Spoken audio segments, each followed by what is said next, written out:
Welcome to this week's episode of Down Home with Tina. I'm really super excited because I do have, I know you all are probably like, she's going to say it again, a special guest, but I do have a really special guest coming up. She happens to be related to me. And I'm just going to say I've got my box of tissues just in case we have to have them. I also have Jolyn Pugh from Big Brothers Big Sisters, Fairfield County. She is the executive director over there, and they always have awesome things happening and going on. So folks, please don't go nowhere. Stick around and watch the show. Got some fun things for you. It's Down Home with Tina.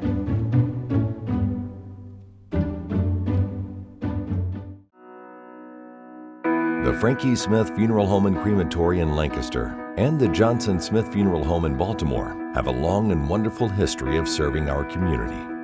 Feel free to give us a call at 740-653-0652. Stop in and see us at either of our two locations, 405 North Columbus Street in Lancaster and 207 South Main Street in Baltimore. Respect for tradition, regard for change. What makes Fairhope what it is our staff. It's always a question that we ask, why do you want to be here with us? And what they most always say is, you've touched my life this way. You know, you took care of this person, or I've seen what you've done and I want to do that. And so the staff that have been here know what it takes. They've been on the other side. They see what it takes to make someone comfortable, to make the family comfortable, and really what kind of support they need. And so I think that's what really makes Fairhope what it is.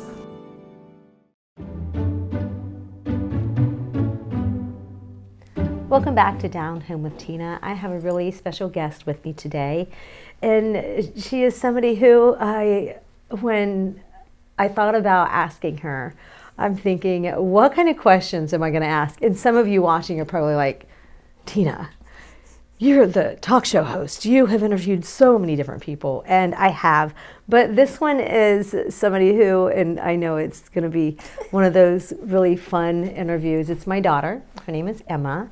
And the reason I wanted to have Emma on is because watching her grow up and seeing the choices and the accomplishments that she has made in her life. And I like to, for the record, to say I do love to have everybody that I have on my show, I love to highlight. And I love to show the best and make them shine. And so I definitely hope that you understand that, you know, my daughter being one of them, she's definitely going to, you might be like, yeah, I do. So anyways, she's done so many things, but it was, how old were you when you decided that you wanted to go into the military, Emma? It's always kind of been a dream, but I think when I really decided that it was what I was going to do was when I was like 12 maybe. Yeah. And that's what we're here to talk about, because at the time of the taping of the show, she is getting ready to go to basic training. So I have, of course, am going to become a mother of a military child. And so I feel like I can connect with so many moms that are out there that have a son or daughter that has decided to join. This is a new, of course, journey for myself, but of course it's Emma and what she is going to endure and experience and how exciting it's going to be. I remember when you came to your father and I, and you had made mention about wanting to go into the military. And the branch that you wanted to go into, you had talked about going into the same branch that he and I had been in. I was in the United States Army Reserves, many of you know. I was activated for Desert Storm, wanted to go active duty, and it just wasn't in God's plan. So he was, her father was in the military for a few years, and you wanted to choose the Army, but you had decided in something else, which was, the funny thing is that we both were like, no, don't go into the Army. Not that we are against the Army by any means whatsoever. So what branch of the military have you decided to join?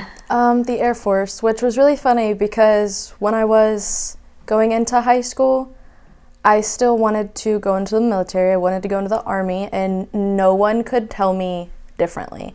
Everybody would be like, well, no, go into the Air Force. It'll be great.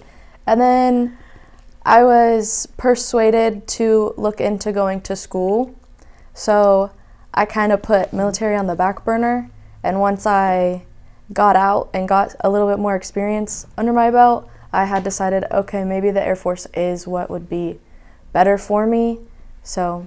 And what was it? Was there anything in particular really that you thought, because she, folks, I'm going to tell you, she was ready. You were ready to go to Kent State. I was. Like ready to go July. For cheerleading. And then, well, it was really difficult to find a major that I wanted to do while having a cheer program that I could get into. and I had the perfect plan, and then some issues arose. The coaching staff was changing, that I had been in contact with had changed, and then I kind of thought about it, and I was like, I don't know if I want to go to school this far away from home for this long and spend that much money doing that if I wasn't totally sure. So I was like, I might have made a few people upset, but I was like, hey guys, I'm not going. And everybody was like, what? And I said, yeah, I'm not going. Sorry. What did I do? She was so funny because she was working temporarily at the same place I was working at the time. It was in the office of the Juvenile Detention Center, actually. And I came back, I think I was gone or something, or I don't even know where I wasn't. I came in one day and she's like, Mom? I'm like, yes. And folks, you have to understand, this was something that would not be uncommon for myself to do sometimes. That I would be like, well, I've thought about something. And so I really wish, what was it like on my face when you told me? Because I thought I did really well. I was just like, okay. Because I was like, I wonder what she's got in plan. Because I, knowing you well, knew that you had something in store or something in mind to do. She's not a sitter. You're not one to just sit and do nothing. Yeah, so little backstory. Right out of high school, I started getting my real estate license. So I was doing online school to get my real estate license. And I had actually decided not to go to Kent State the day before my overnight orientation. And that's where it kind of dropped the bomb. When I told my mom, it was a little bit before that. And I remember I was sitting at the desk that I was working at, and she was like crouched down beside, and I said, hey, I have something to tell you. And she goes, okay. I said, I'm not going to school. And she like stopped and she was like, okay, well, I'll support you in whatever you do. It'll be fine. We'll figure it out. And that was the answer that I needed at the time. And so it made me feel better. And I knew that I was doing real estate school. So I wasn't just not doing anything. There was also a position that had opened up for me to coach middle school cheerleading from the school that I graduated from. So I was applying for that job. I think after I talked to you, I applied for that job that day. And then my plan was just to finish out real estate school, and then after that, figure it out from there. Yeah, and you, right after that, ended up going to Hocking College. Yeah, so I was highly encouraged to continue school, but I said, listen, you need to let me do it on my time. Let me finish real estate school, take my test, and get my real estate license, and then we can go from there. And so I finished that. I took my test, and then I was looking at the different schools which would be best for me, because when you go through real estate school, you can use those as college credit, but you have to transfer them into college credit.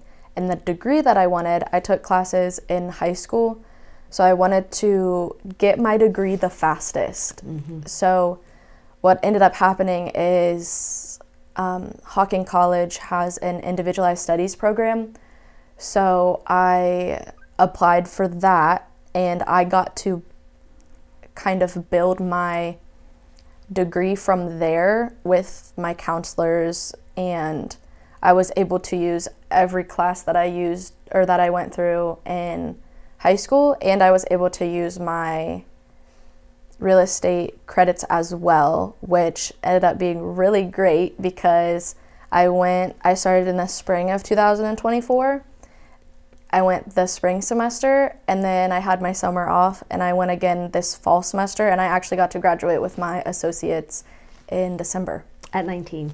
So. And you also, I wanted to say, you had scholarships that helped you. So when she didn't go to Kent State, you also did have in the back of your mind, that you did have some scholarships that were going to help you, so it was going to be smart to want to use those. That was a big motivator to start when I did, because I had received scholarships that needed to be used.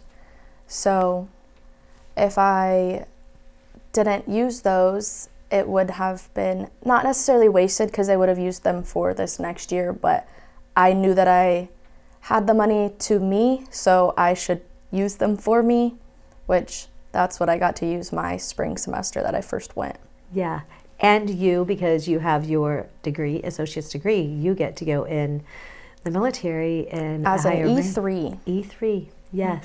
And that's exciting. So it's just kind of, it seems like me trying to, I know I'm on the inside, but on the outside looking in, everything has just kind of fallen into place for this seeming to be what exactly it's supposed to be for you, hasn't it? Yeah, it was my spring semester last year that I kind of sat down and I was like, well, why don't I finish my degree and go into the Air Force?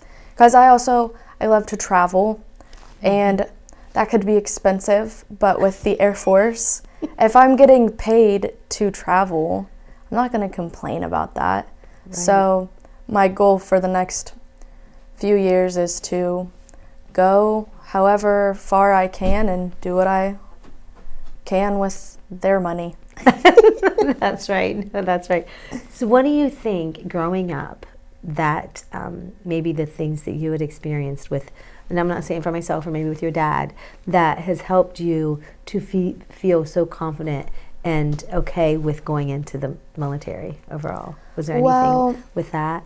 I knew obviously that both of my parents were in, so that was a big inspiration. But then I think another really big factor was my older cousin. He went in and he does some pretty cool things in the military, and so he was a big motivator as well, because I just saw how everyone looked up to him and how even though everybody was scared, it wasn't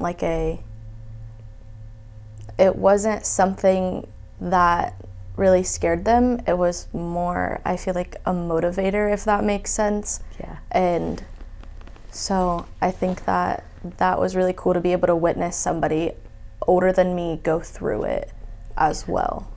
Yeah, I love it. Thank you. Well, I won't keep you any longer. And I'm going to say one thing, and she can probably add on to it if she wants to, but I hadn't planned on having Emma on as a guest. And yesterday we were talking, and we go to church. I'm a big believer, and I know that we all have a plan. But yesterday we had a conversation. I hope it's okay to talk about this. She's like, I hope that people don't get upset if I don't cry. She goes, because I'm going to miss people. And I'm, of course, going to cry. I'll cry. I told her, I'm like, I'll cry for you. And it happened to have started with a little message that a note that a friend of hers gave her. And she gets in the car and she's like, that about got me, Mom. Then that's when the conversation started. This is when she started crying. And then I'm going to end it with that, if you're okay with it. In the service yesterday, it was, God is not in the way of your dreams. He is the way to your dreams. And Emma got emotional because you know what? She said to me, this is my dream. And me as your mother, and I know your father, I'm sure he feels the same way. We want our children to live their dreams, and this is her dream. So I hope, folks, for you, that whatever it is your child decides to do in the future and for their future, that you just say, okay, I support you in whatever you do. Because the one that knows their dreams is going to be the one to help it make it, and that's the man upstairs. Thank you. Folks, don't go anywhere. I'll be right back. It's Downhill with Tina.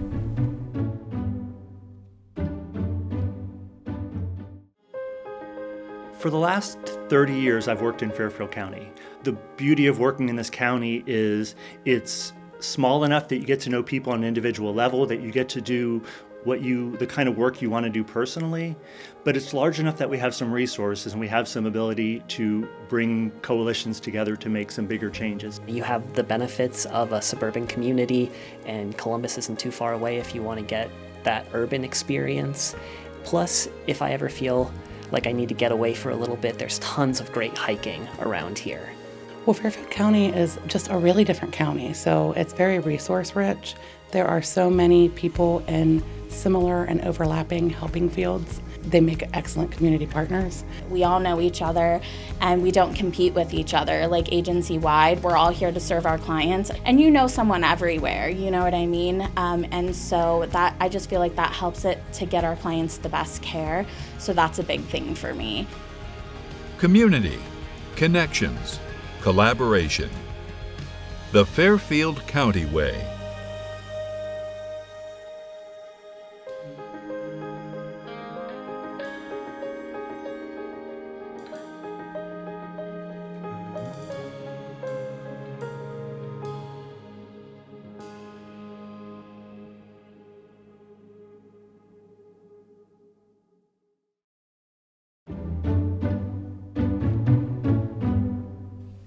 Welcome back to Down Home with Tina. I have Jolyn Pugh with me. She is the Executive Director of Big Brothers Big Sisters of Fairfield County. Oh, you always have so many awesome things, and I have to tell you, and I know we missed getting you, like, I don't know, a few months ago or something like that. That was because of the great, wonderful weather that we sometimes have here in Ohio, because, you know, I live on the side of a hill in the woods. She couldn't get up the hill, like, literally, probably even walking, probably wouldn't have been able to make it up there. And so, anyways, no, things happen. But I'm so glad that you're here now. A friend of mine recently was telling me about a bookstore, and I know we have so many different things. Folks who are unfamiliar, for some unknown maybe reason that they might be, with Big Brothers Big Sisters, what is your mission? Who are you? So our mission is to provide youth with a mentor, a trusted adult. Through that, we build one-on-one relationships, connection, just new opportunities. It's just a phenomenal organization. I am so blessed to be a part of. I'm also a big sister now. And so I get to experience both sides of the organization. But I have to tell you that the connection between our matches, our littles that are kids in the program, and our bigs, which are the volunteer mentors, is so amazing to see.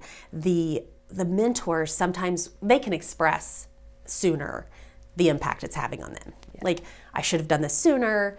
This is amazing. I would have been a better dad. I would have been a better mom had I done this. So they're able to express it before the littles, but the impact is just as great on the littles as well as they're going through this. Having someone in your court, you know, we always say it's a cheerleader, you know, on the sidelines watching you through life, and it's amazing to see. What is the oldest that a little can be? For when so we can actually go up to 24. Oh, nice. The program changed to where we really found that big futures is something that we need to look at. You know, after graduation, sometimes you need that mentor a little more. And most of the time, though, with our program, our bigs continue to stay with their little, you know, past graduation. Yes, our agency doesn't always stay involved with that relationship after they've graduated high school. You know, those regular contacts and safety questions aren't as necessary when you're 19 years old. But because we've been allowed to structure the program to go up until 24, we're really able to help with those, you know, new adults that you know, the young adults that might need that a little bit extra support, because not only do they have their big, but they have us as well. And so programs that we can offer. So it's exciting to be able to go that, but it's from like basically 6 to 24 that we can serve. And the majority of our kids are teenagers that we have in our program or on our waiting list right now. And so we've just been trying to get creative to make sure that we're giving them exactly what they need at the right time. Do you, and I don't know how to ask this, I guess, question, because, and I don't want to get into it too much, but me working at the detention center and working with youth that I have conversations with that I don't know what offense they're in there for and things like that. But I just wonder in my mind, because I say to them when I'm in front of them, hopefully I can do or say something to inspire you to get out of the detention center and to never come back. The impact that a big can have on a little before those students, and this is the question where I was going to try to hard to ask, is I wonder how many of those littles that have bigs that could have gone down that path to end up in the detention center that do not, because they had somebody to inspire them on the outside before they got into trouble. Right. That's my point. And that's I think huge, that, well, one of our goals. Because I get goosebumps even thinking about it. And one of the goals that we have nationwide is to keep kids out of the juvenile justice system. You know, what prevention and mechanisms can we add to a child's life to help them make choices that are less risky behavior? Yes. Because that's what gets kids into juvenile detention, is risky behaviors. And I see it, because when I'm there, I see when they have an interaction with me and me treating them like a kid, and I tell them, I know you're a teen, but I'm going to treat you like a kid because you're here, you know, and you need guidance and things like that. The change in them, that if you could have been caught before you ended up here and had somebody that can inspire you, because they respect me. I mean, I feel like they look up to me when I say things, but it's like, I feel like day late, dollar short. What is that? Something like that, where you're just kind of like, I wish I could have. I mean, I'm one person, so now I'm kind of trying to do the reverse of it as a just as a teacher. So and it is a little harder once. So I wanted to encourage others to be willing to do this, to keep those kids, those faces that I'm seeing. And we have 200 kids waiting right now. So when you have 200 kids waiting, you have to get creative, because I don't have 200 volunteers waiting for those kids. And so it does get to the point where, as an agency, you want to serve as many kids as you possibly can, because you know every day that they're not with a mentor or they're not engaged in services with us is a day that we're missing opportunities with them. And so we created Big for a Day. So Big for a Day is where 12 and under littles that are waiting come into the office every month. Volunteers from the community can just come in and just be a Big for a Day for 2 hours. And they get to hang out. They're getting structured services. They're getting that positive reinforcement. They're getting those conversations, someone just engaging with them that's not a mom and dad. You know, a lot of the kids in our program too have moms and dads and grandparents and everyone that's in their life. But we all know that sometimes our children take advice better from someone else. Absolutely. Or they just need that extra piece, someone that doesn't have to love them, that still loves them. And so that is a big piece of what we're trying to do. And I think that, and I'm learning, because I've learned so much from being there, that when a kid is seen and they feel like they are being seen from somebody that doesn't have to see them, like mom or dad, is when, or grandma and grandpa, it makes a difference, because then I feel they've got more value, because they don't know me, but they're getting to know me, and they like me as a person, you know. And they're not judging me. They're letting me be who I am. Thing. Yes, exactly. And I am able to express myself in a way that's safe. They're still going to be my friend in the end of this, or my ally. And so, you know, we seen that we had a lot of teens waiting on the waiting list, so 13 and up. And it does take a little longer to get those children matched. And so we've started a teen night where we can do the same thing that we do for the littles on Big for a Day, where we bring them into the office, we provide services, and we've done summer activities with the teens over the last couple years, but this is exciting that we get to have them monthly coming into the agency. That. Yes. And do you see the same volunteers coming for the younger ones, coming for the olders as well? Yes. And you know, a lot of it is community members that sponsor our agencies. And so it's a great way for sponsors to send their employees to say, this is what we pay for, this is what we care about, and this is what's going on in our community. And so their employees get to come and be a part of that. And it's really been amazing to see the number of individuals that say, I want to sign us up for next year, or can we come for another month?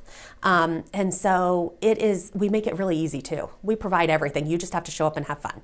Good. And so it's a great way to give back with no commitment. Yes, you know, yes. In this way, ultimately, I have to say, I would really love for them to get connected and get a match out of the opportunity. But if all we can do is this monthly program, that's what we're going to do. But we were able to serve 638 kids last year. That is awesome. It is. And to put it in perspective a little bit, there's essentially 4 employees doing that. And, you know, that is a lot of children that we are serving because my staff is so dedicated to the program, to the mission, to these kids. It's really hard to sit in someone's living room and find out everything you can about a kiddo and then not be able to match them. Yes. And so what you do is then you spend every bit of your time trying to find them a big that's going to be perfect. Right. Yeah. Yeah. I know we have so much to talk about. Yes. So you had, I know a few things. I know Bowl Yes. for Kids' Sake is coming up, and that's huge. Yes. So right? in April, it's the 11th and the 18th. Okay. It's at Tiki. It's our 39th year. So bowlers raise $60 each. That goes right back into the program, and then we come and have a day of celebrating and bowling together. What night did you say it is? The 11th and the 18th. Okay, because I think the 18th that's kind of during the spring break for it a lot of is. people. So, And yeah, it's- so it's that's the just what I'm first- saying, it's folks. Good Friday, yes, Yes, so. and Good Friday, awesome, Yes. awesome. And then there is the bookstore. The bookstore. Somebody told me how awesome the bookstore was, and I'm It is excited amazing. to hear about this. So we have wanted a social enterprise for many years, which is an opportunity to raise money that is not events, sponsorships, grants. And this social enterprise is a bookstore. So we inherited a bookstore, and it's now 4,000 square feet. We have every genre. It's donations. So donations come in every single day, and then volunteer ran. So we have no overhead cost with it. So 100% is going back into the program, and the community has just blown me away with how supportive they are. Apparently all weekend we got donations, so the room is just full of new books to put out on the shelves this week. Yeah, yeah, and so it's up and running fully, and people can come in and buy Absolutely, books, right? yes. They And just it's come in Monday through Saturday. Okay, Monday through Saturdays. Where's it located? It's at the old General Sherman, but it's 624 West Fifth Avenue, and it's the first floor. We have the whole educational wing. We've torn down walls and opened up space to make the bookstore. We're very glad that construction is over, but everyone really needs to check it out. It's phenomenal. Very, very wonderful. Anything else before you go? Because I know that we can I talk just forever. think that I know. I just want to say that, these kids are so amazing and they touch your life.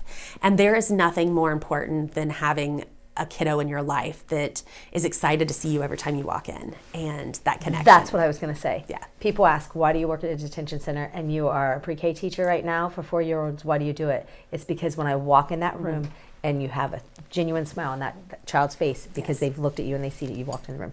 Yes. That's why we keep doing what we're doing, right, Jolyn? Absolutely. I think, seriously, Absolutely. it's not always easy, but thank you so much. Thank you for having me. Being with me. Folks, don't go anywhere. I'll be right back. It's Down Home with Tina.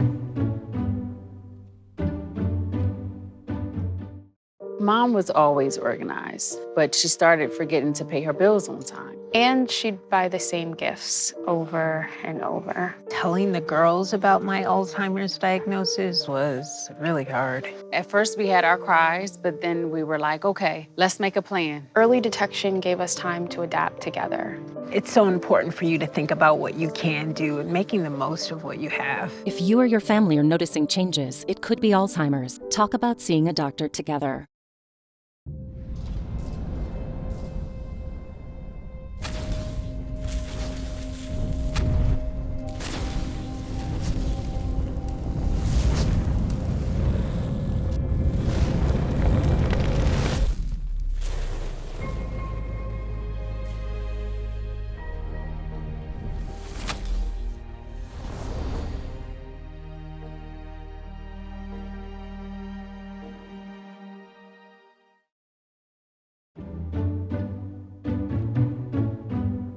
Down Home with Tina is brought to you by these amazing sponsors. And by the way, I just want to let you know, I know downtown Lancaster, Ava Jewelers is going out of business, and they did ask me to mention something. I wanted to have them as guests, but they are really busy.